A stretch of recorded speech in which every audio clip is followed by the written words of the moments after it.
సుదూర ప్రాంతాలను చేరుకోవడానికి పేద మధ్యతరగతికి సౌకర్యంగా అనిపించే మార్గం రైల్వే మార్గం.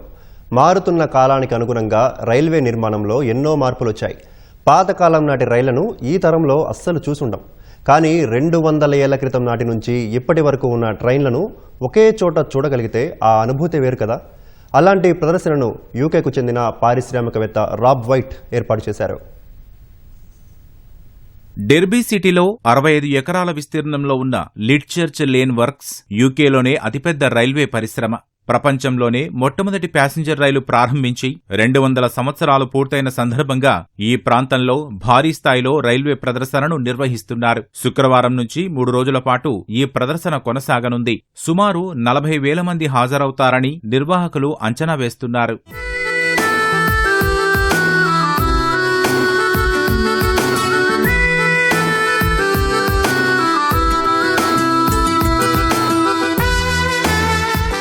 "200 ఏళ్ల నాటి రైళ్ల నుంచి ప్రస్తుతం సాంకేతిక పరంగా అభివృద్ధి చెందిన ఎన్నో రకాల రైళ్లను ఈ ప్రదర్శనలో చూడవచ్చు.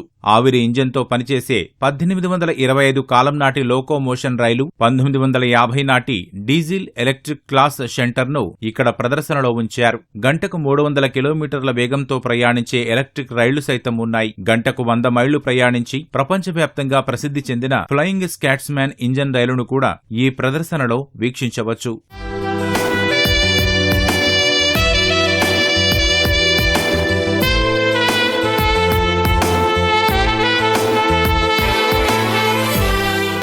"200 ఏళ్లు పూర్తయిన సందర్భంగా ఈ కార్యక్రమం నిర్వహిస్తుండటం ఎంతో సంతోషాన్నిచ్చిందని UK Ireland Alstom managing director Rob White అన్నారు. ప్రదర్శన ప్రాంతంలో ఆవిరి ఇంజన్ నుంచి హైస్పీడ్ ఎలక్ట్రిక్ రైళ్ల వరకు మొత్తం 140కి పైగా వివిధ రైళ్లను వీక్షకుల కోసం అందుబాటులో ఉంచినట్లు చెప్పారు.